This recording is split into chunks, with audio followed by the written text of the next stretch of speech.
Il est un homme libre depuis 10 jours après un an d'emprisonnement en Algérie. Enfermement d'un écrivain, d'un penseur, Boualem Sansal a finalement été gracié.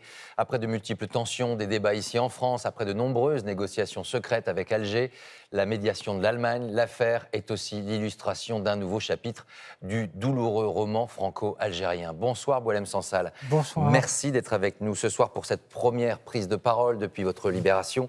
D'abord, avant tout, quel parfum a cette libération pour vous? C'est compliqué, c'est compliqué. Après 10 mois, on retrouve, la vie et des senteurs et des murmures et des choses qu'on ne comprend pas très bien. Et il faut quelques jours, je pense, pour restructurer ses idées, ses réactions. Il y a des choses qui m'exaltent, par une odeur de café. Quand je passe quelque part, une odeur de café me rend dingue. J'ai rêvé tellement, de ça. Voilà, donc on a besoin de quelques jours pour mettre les mots exacts sur les événements. Et en plus, c'est que après une longue période d'emprisonnement, on perd son vocabulaire. Vous constaterez d'ailleurs que j'ai du mal à... Oh, je cherche mes mots. Oh, vous allez les trouver, j'en suis sûr. Comment allez-vous? Ça, c'est une question aussi essentielle. Vous êtes malade, on le sait, c'était une source d'inquiétude pour tout le monde, pour vos proches également. Comment allez-vous? Eh ben, je vais bien, je vais bien. On a détecté, diagnostiqué un cancer de la prostate. J'ai été traité pour ça, de manière tout à fait remarquable, par des professeurs et des médecins consciencieux, sérieux, qui m'ont pris en amitié d'ailleurs, qui ont fait plus que leur devoir. Et je suis sorti donc de leurs mains en bonne santé. Mais patatras, en arrivant à Berlin, à l'hôpital militaire de Berlin, on a quand même diagnostiqué des petites choses. On me demande de voir ça une fois à Paris. Bon, on verra ce que c'est. Je crois que on a trouvé une certaine anémie, hein, donc j'ai moins de globules rouges qu'un homme en bonne santé, et puis j'ai des ulcérations au sein de l'estomac. Je pense que c'est anodin, ça peut passer très vite, mais ça peut avoir des causes profondes. On va les explorer et on saura bien. Alors, on a bien sûr de nombreuses questions à vous poser. On a envie de vous entendre, d'écouter vos mots. On a aussi beaucoup parlé pour vous, ici en France, durant votre incarcération. Revenons d'abord sur le récit de ces 12 mois depuis votre arrestation à Alger le 16 novembre 2024. Boualem Sansal. Sa vie bascule le 16 novembre 2024. Qu'est-il arrivé à Boualem Sansal? L'écrivain franco-algérien aurait été arrêté samedi à son arrivée à Alger. L'inquiétude autour du sort de Boualem Sansal. Boualem Sansal restera derrière les barreaux. L'ancien haut fonctionnaire algérien est devenu un écrivain reconnu en France et en Europe. Son premier ouvrage, Le Serment des barbares, lui vaut un succès littéraire immédiat. L'Algérie est comme ça. Nous avons vécu 30 années durant sur des supercheries, sur un regard biaisé de l'histoire. C'est aussi un homme engagé, critique de l'islam et du pouvoir algérien. Farouchement libre, il n'hésite pas à accorder des interviews parfois controversées. Dans l'une d'entre elles, il affirme que c'est la France du temps de la colonisation qui a accordé à l'Algérie une partie de son territoire aux dépens du Maroc. Des propos qui lui valent sa condamnation à 5 ans de prison en Algérie. Vous m'envoyez aujourd'hui un imposteur qui ne connaît pas son identité, qui ne connaît pas son père, et qui vient me dire que la moitié de l'Algérie appartient à un autre État. Son arrestation déclenche une large mobilisation de ses pairs notamment, des écrivains de renommée mondiale et de ses amis. Il n'a commis aucun crime. Il a parlé, il a dit, c'est un homme qui s'est exprimé librement. Mais l'écrivain est devenu un des éléments du bras de fer diplomatique entre Paris et Alger. Les sujets de discorde se multiplient. La reconnaissance par la France de la souveraineté du Maroc sur le Sahara occidental, les restrictions de visa accordées aux Algériens, le refus d'Alger enfin d'accepter ses ressortissants expulsés de France, les fameux OQTF. La crise est sans précédent. On voit bien que l'Algérie cherche à humilier la France. C'est l'Allemagne qui a permis sa libération en jouant les intermédiaires entre la France et l'Algérie. C'est en homme libre que Boualem Sansal atterrit à Berlin il y a 10 jours, après un an de détention en Algérie. Et on retrouve Boualem Sansal, qui est donc avec nous ce soir pour ce premier témoignage depuis sa libération. Boualem Sansal, quelles ont été vos conditions de détention? Celle de toute prison, à la fois normale. On est réduit évidemment de tous les côtés. Déplacement, on ne peut pas parler, on ne peut pas agir comme on veut. Pas de contact avec d'autres détenus? Pas de contact avec les autres détenus, ni surtout avec l'extérieur, d'aucune manière. Je n'avais même pas d'avocat. Donc j'étais coupé du monde. La vie est dure dans une prison. Le temps est long. On se fatigue, on s'épuise très vite, on se sent mourir. Au bout d'un mois, 3 mois, on ne se reconnaît plus. On a perdu de sa masse musculaire, on a perdu la moitié de son vocabulaire. J'ai du mal à parler. Je suis obligé de chercher chacun des mots pour eux.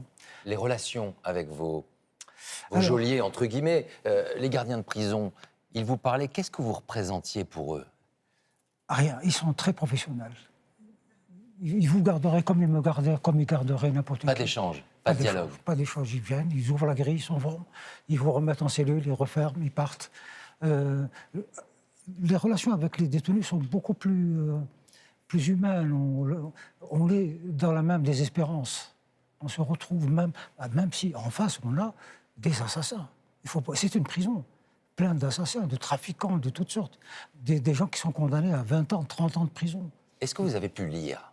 Non. Vous n'aviez pas de livre? Pas de livre. Pourtant, il y a une bibliothèque. Oui.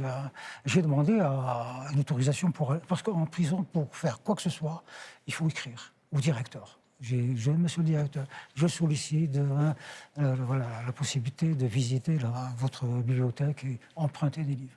On me l'a accordé après 3 ou 4 mois. Qu'est-ce que j'ai trouvé?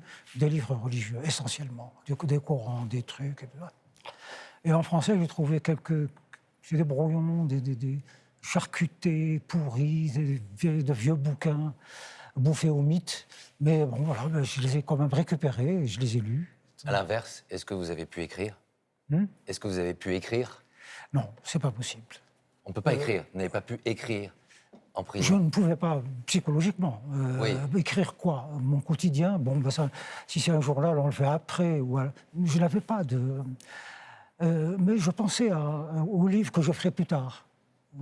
Plus tard, si je sors de prison, je raconterai cela de telle manière. Est-ce que ce sera un livre politique, un livre de prisonnier, on va dire? Donc ce livre, il est déjà un peu en vous. Réfléchi. Il est déjà en train de mûrir. J'ai envie de raconter Boualem Sansal, qu'on appelle en Algérie la légende, en prison et dans toutes les prisons d'Algérie. Oui. On m'appelle la légende. La légende vue par les détenus, les islamistes, qui pensaient que ma libération allait entraîner la leur. Quand vous êtes arrêté à l'aéroport le 16 novembre 2024, qu'est-ce que vous avez ressenti? Vous aviez cette idée que vous rentriez finalement dans un tunnel qui allait être très long ou pas du tout? C'est la sidération. On ne pense à rien. On pense à rien. J'arrive devant le guichet de l'aéroport, je donne mon passeport, le policier scanne mon passeport, et puis je le vois tiquer. Il me regarde, il regarde le passeport, et puis il me pose 2 questions. Quel est le prénom de votre père? Je lui dis, et le prénom de votre mère? Et puis, allez vous asseoir sur ce banc, on va venir vous chercher. Et j'ai attendu pendant 1 heure, assis, et puis à un moment donné, un officier, un policier est venu. Il a pris mes passeports, il m'a dit « suivez-moi ». Je me suis retrouvé dans les entrailles de l'aéroport où j'étais enfermé pendant... Alors que je suis arrivé à Alger, il était 5 heures. Et on est venu me chercher à 2 heures du matin, des gens en civil qui m'ont passé les menottes et puis qui m'ont emmené où, je ne sais pas. Parce qu'en sortant de l'aéroport, ils m'ont passé une cagoule sur la tête, donc je ne savais pas où. Et pendant 6 jours, je n'ai pas su où j'étais, ni à qui j'avais affaire. Et je le répétais sans arrêt, si vous voulez que je vous réponde, identifiez-vous. Qui êtes-vous? Qui êtes-vous? Pour quel service travaillez-vous? Vous ne saviez pas qui vous aviez en face de vous? Le service, voilà. Quand vous êtes rendu en Algérie, vous disiez « je n'ai pas d'inquiétude, ils me prennent pour un vieux fou ». Voilà ce que vous disiez. Mais vos amis, et notamment le prix Goncourt, Kamel Daoud, il était conscient de ces risques, il vous avait prévenu. Je n'avais pas conscience des risques de manière pressante. Je savais qu'un jour ou l'autre, je serais Je serai arrêté, inquiété, questionné. Mais à chaque fois, je pense que c'est pour plus tard. Jusqu'à présent, je n'avais rien fait. Je ne voyais pas quelle raison pousserait le pouvoir à m'arrêter. Il y en avait une, en fait. C'était que depuis quelques mois, entre la France et l'Algérie, une guerre a été déclarée suite aux déclarations de Macron, président Macron, qui reconnaissait formellement la marocanité du Sahara. C'est de là, tout a commencé là. Il y a une question que les gens se posent ce soir, bien évidemment, et ceux qui vous écoutent. Est-ce que votre parole est ce soir, on va dire, contrainte, limitée, bridée? Oui. Oui, en quelque sorte, là, je ne vous parle pas de manière naturelle, parce que moi, naturel, je suis plutôt exubérant, et je m'étends dans tous les sens. Là, je contrôle chacun de mes mots. Contrôlé parce que quoi? Parce que ce contexte diplomatique, parce que les enjeux sont politiques, parce qu'il existe, et notamment encore Christophe Glaise, par exemple, qui est emprisonné aujourd'hui en Algérie, alors qu'il est journaliste, sportif, et qu'il son procès aura lieu le 3 décembre. Ça aussi, c'est quelque chose qui vous contraint? C'est exactement ça. Vous avez répondu à la question. D'abord, j'ai peur pour ma famille. Si je retourne en Algérie avec mon épouse, j'ai peur que cette fois, on arrête aussi mon épouse pour me contraindre davantage. Je pense à mes compagnons de cellule qui, je pense, maintenant, vont être arrêtés alors qu'ils sont en prison et questionnés. Que savent-ils? Que leur ai-je dit? Ils vont essayer de reconstituer tout.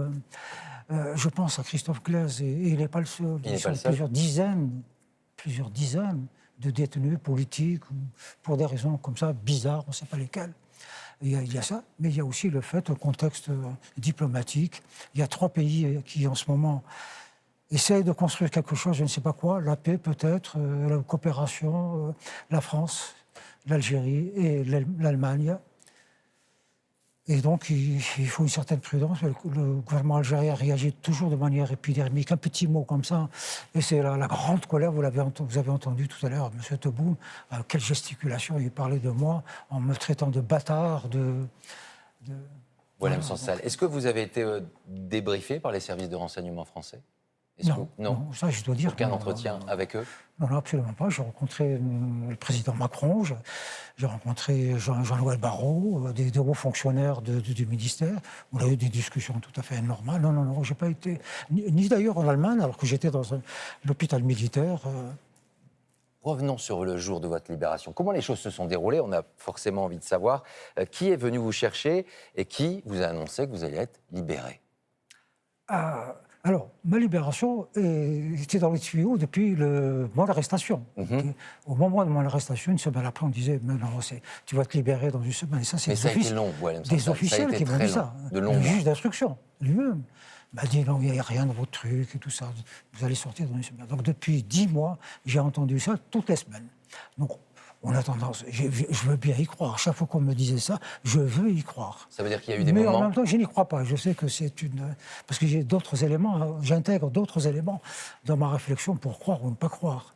L'atmosphère qui règne dans la prison, le contexte. Et donc, 2 jours avant ma libération, on vient me chercher dans ma cellule, on vient m'extraire de ma cellule. On me dit, ramasse tes affaires. Je ramasse tout. Mes petits paniers, mes petits trucs, mes petits gâteaux, voilà, mon petit frigo. Et on m'amène où? Je ne sais pas. Je pose la question, on me dit, je ne sais pas. On m'a demandé de vous amener. On m'amène dans une autre prison. Oh, je me suis dit, oh mon Dieu, catastrophe. Il me sort d'une prison qui est quand même relativement vivable. Et on m'amène dans une prison qui est horrible.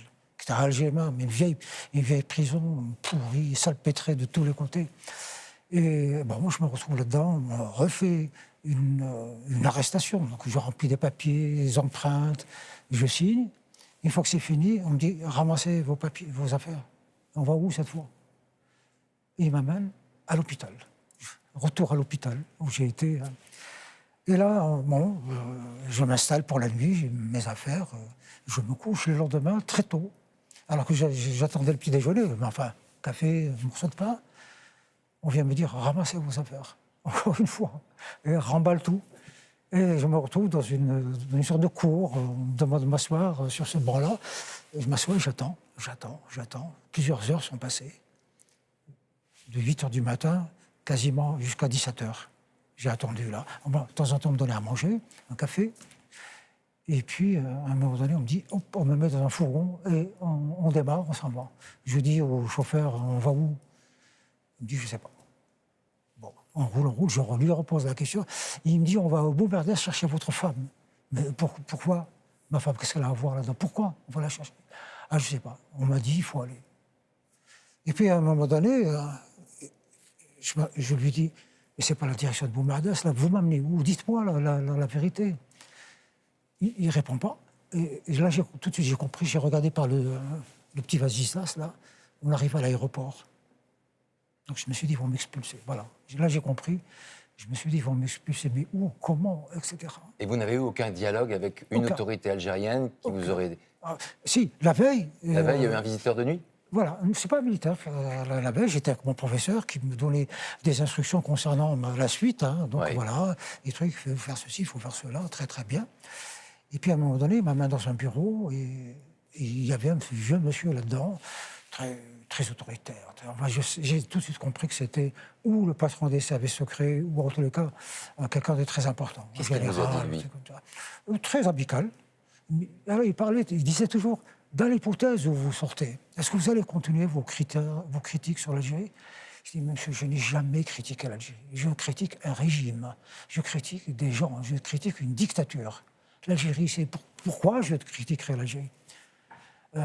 Oui, mais là, vous y allez fort, vous touchez à la religion, c'est hyper sacré. Vous avez reconnu des machins du Sahara occidental, vous vous rendez compte de l'importance, les lignes rouges, les lignes... Je dis, monsieur, mais qui trace les lignes rouges? Moi, je ne connais que les lignes rouges définies par la Constitution. Et la Constitution garantit la liberté d'expression. Donc, il n'y a pas de ligne rouge avec moi. Il dit, oui, mais sens politique. Vous êtes un citoyen, vous devez réfléchir et tenir compte que votre pays est en difficulté, qu'on a affaire à notre ennemi, la France. Enfin, vous voyez le topo de... Votre libération a bien sûr une intense dimension politique, diplomatique, et on vient d'en parler. Est-ce que vous avez été surpris d'abord d'atterrir en Allemagne? Oui, ben, je ne m'attendais pas du tout. Lorsque je suis arrivé à l'aéroport, on me sort du fourgon, qu'est-ce que je vois? C'est un avion siglé présidence allemande, et c'était l'avion du président. Parce que l'Allemagne a joué un rôle important dans votre libération d'intermédiaire. Voilà. Je crois qu'il y a eu un accord entre les trois gouvernements, que je sois d'abord remis à l'Allemagne et pas à la France, parce que ça aurait pu être interprété comme étant un échec, une humiliation pour l'Algérie. Est-ce que vous, au fond de vous, vous avez une idée précise de la raison essentielle de votre arrestation? Elle repose sur quoi? Des rapports compliqués et complexes entre la France et l'Algérie? Ou est-ce que vous êtes victime également de vos écrits, de vos prises de position? Non, pas du tout. Quand Sylvain Tesson, cette semaine... Mes livres sont disponibles en Algérie. Ils ont été interdits un certain temps. Enfin, certains livres. Mais mes livres sont disponibles en Algérie. Quand Sylvain Tesson, cette semaine, dans Le Point, dit « Sommes-nous dignes de recevoir celui qui ose regarder, affronter l'ennemi que nous n'osons même pas nommer ?» Ah oui, qui a dit ça? C'est moi qui aurais dit ça? C'est Sylvain Tesson qui a dit ça. Ah oui, Eh ben, ça me touche beaucoup. C'est qui l'ennemi? Ça serait qui? Ça serait l'islam radical, l'islam politique? Oui. C'est pour cette raison-là que vous avez été arrêté? C'est un mélange de beaucoup de choses. Il y a l'ultranationalisme, tout ce qui vient de France blesse beaucoup les autorités algériennes et les choque, les énerve, les met en colère.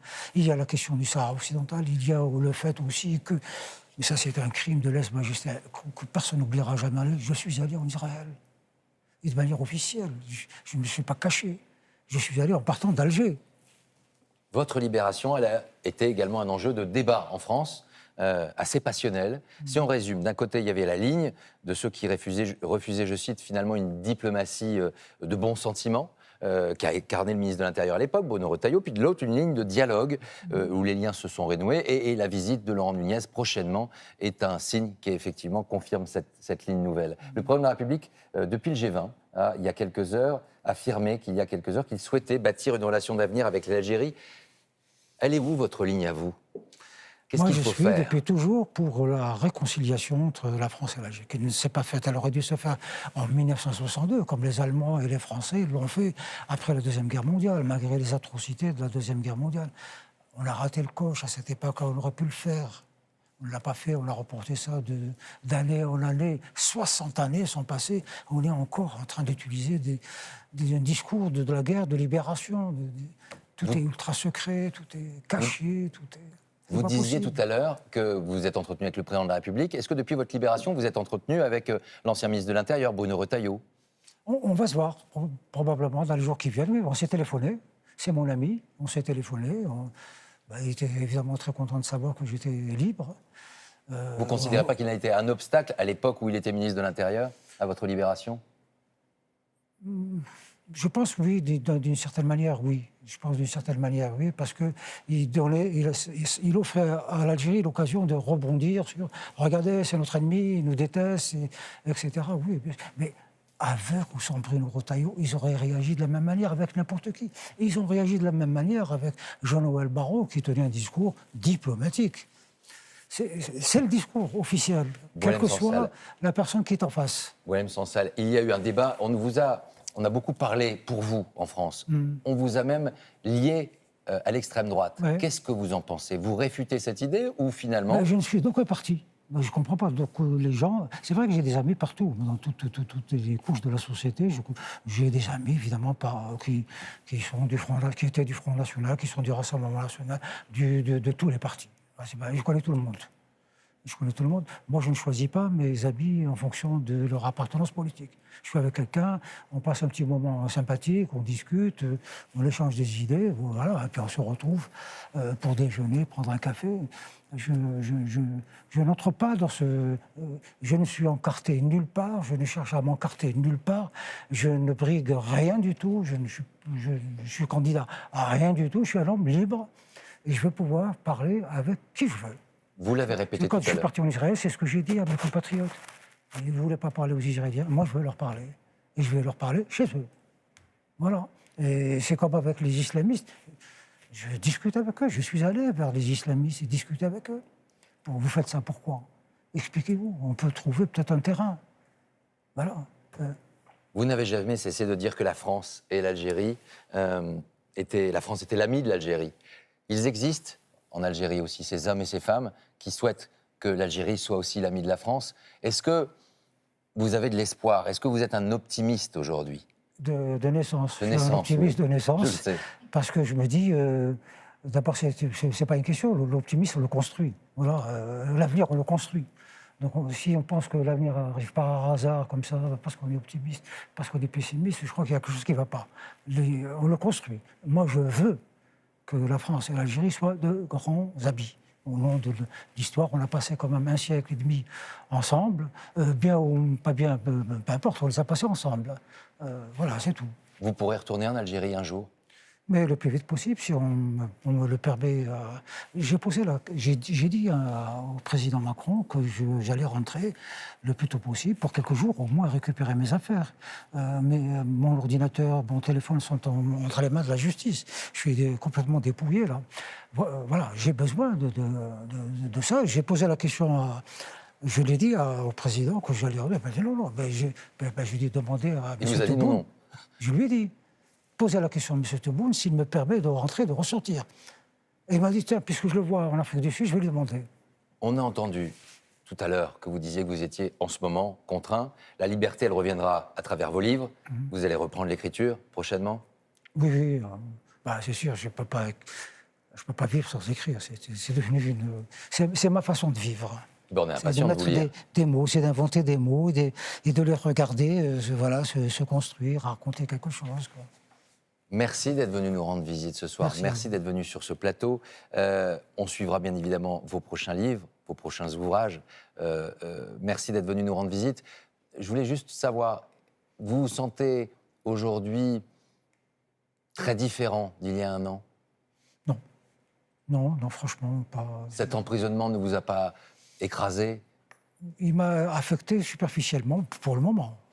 C'est ce que je ressens. Il y a des moments de désespérance. Je pense qu'après coup, il y a des choses qui vont certainement apparaître dans les semaines à venir. Là, comme je vous l'ai dit au début, la prison, c'est dur à vivre. Pas seulement parce qu'on est en prison, mais pour sa famille, pour ses amis, pour tout. Le contre-coup va venir. Je pense que le contre-coup va revenir. Je pense à mes amis qui sont en prison là-bas. Je ne sais pas ce que je pourrais faire pour eux, mais... Vous souhaitez remercier qui ce soir? Il y a eu votre femme, votre épouse qui a été là, il y a eu vos proches, il y a eu la mobilisation de la Maison Gallimard, d'écrivains en France. C'est tout cela que je veux remercier. Et en particulier, Jean-Paul Scarpita. Parce que c'est lui qui était le contact avec mon épouse. Ils étaient constamment en communication, donc ils étaient très intimes. C'est lui qui lui passait les messages et c'est à lui qu'elle disait dans quel état je me trouvais. Et à partir de là, des liens ont pu se nouer avec l'Élysée, avec Jean-Noël Barrot, etc.